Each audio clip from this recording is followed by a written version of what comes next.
As much air as there is to breathe and as much life that is imbued within us, we will always have the drive and the energy to move forward and to strive for more.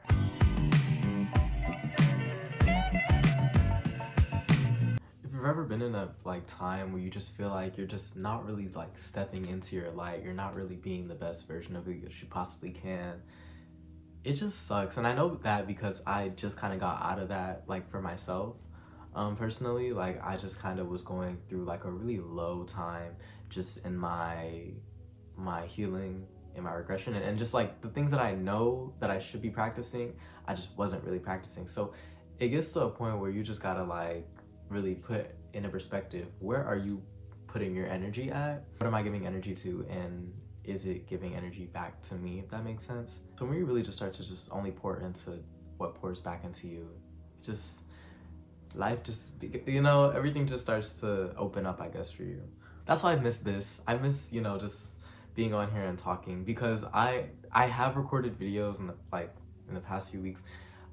They weren't me. It wasn't me. I wasn't in my, I guess, I wasn't feeling it the way that I feel it now. I feel it today. So I miss this. I miss you guys. I miss talking, but I've also missed me. I miss myself. I miss being the full version of myself, because I feel like this is partially what I should be doing. But yeah, this is the Talks with Troy. Everything is Incorrect, episode 3. Today we're gonna be talking about energy.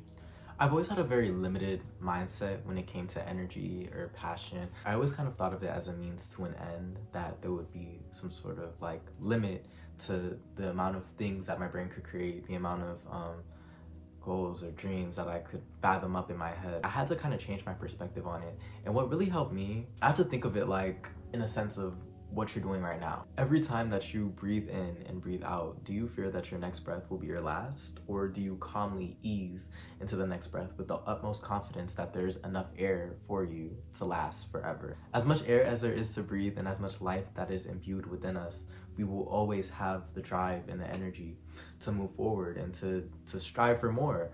And I think that is beautiful, especially when you look at, the trees and in nature. I think every time a tree lets go of its leaves in the winter, it's gonna be sitting there dang, I can't let go, because what if I don't get these leaves again? No, it lets go with the confidence that there will be more for it next year, and that it will be able to endure the winter without the leaves and get the leaves back. And every year, without fail, with that practice of release and discipline, the leaves come back in the spring better than they were last year.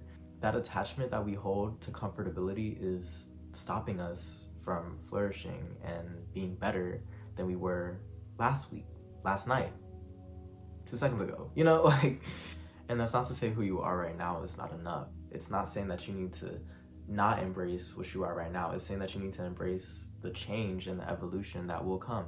And in order for that change to come, we can't just bask in the greatness and the glory and the light that is, I guess, the good parts of life.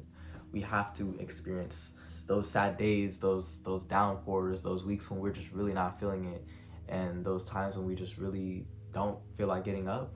The way that we act in that moment is what's gonna dictate the bliss and happiness that we're gonna feel in the future.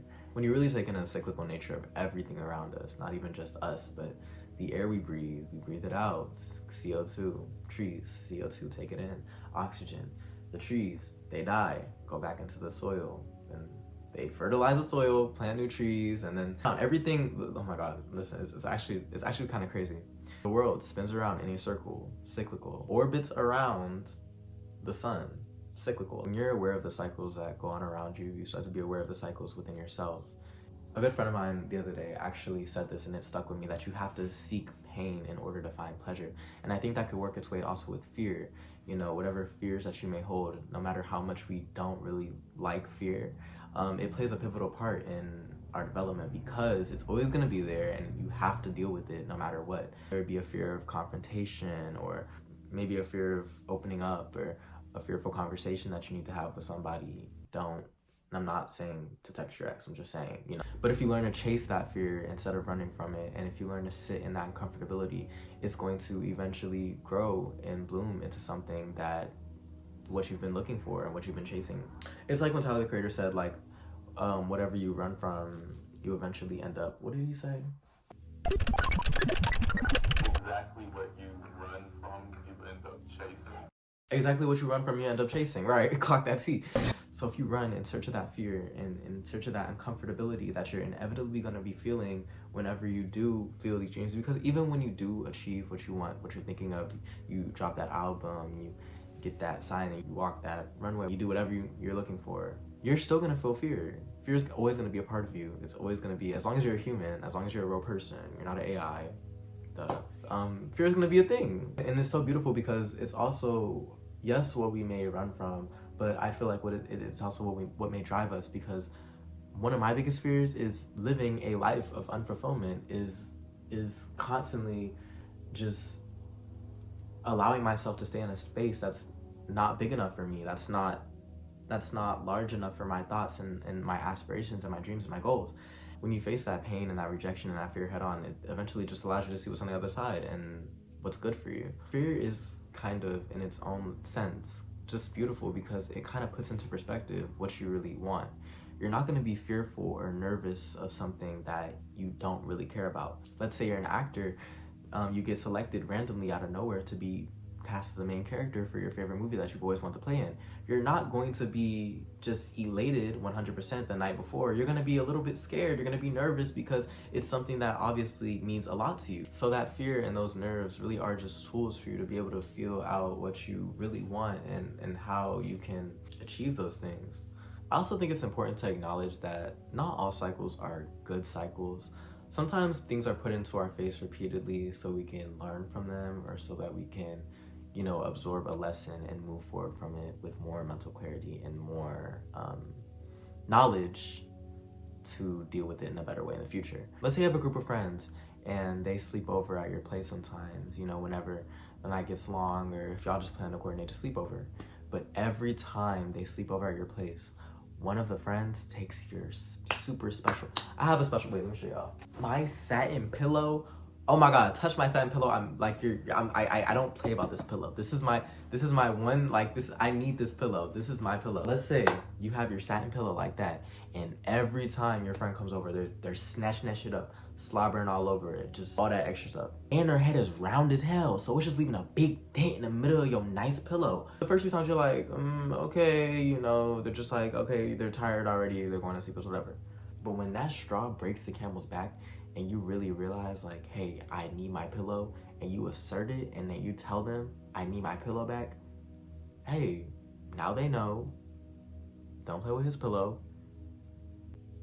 Now you got your pillow, and now you have learned to assert yourself in situations where you need to be assertive. That's just a random example. I don't know. I love my satin pillow, so I just had to give her a little feature in the video. Don't think there is a limit to the energy that you have or the passion, because your energy is a renewable resource. Like the air, like the water, like the trees, it's all going to leave and then come back to you. And when it comes back to you, it's gonna come back to you 10 times better. You're gonna feel more relief, more joy, more passion, and whatever you're looking for, whatever you're trying to put that energy into, it's going to serve you back, because you have better discernment over where you're spending your energy and what you're doing with it, and how the things that you pour into will pour back into you. But yeah, that's what's been on my mind lately.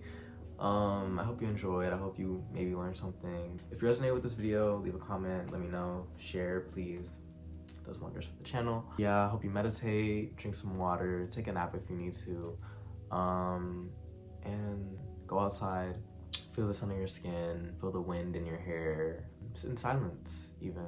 Work out, eat something, make a good meal. Do whatever you need to do to just to get that little serotonin boost or whatever.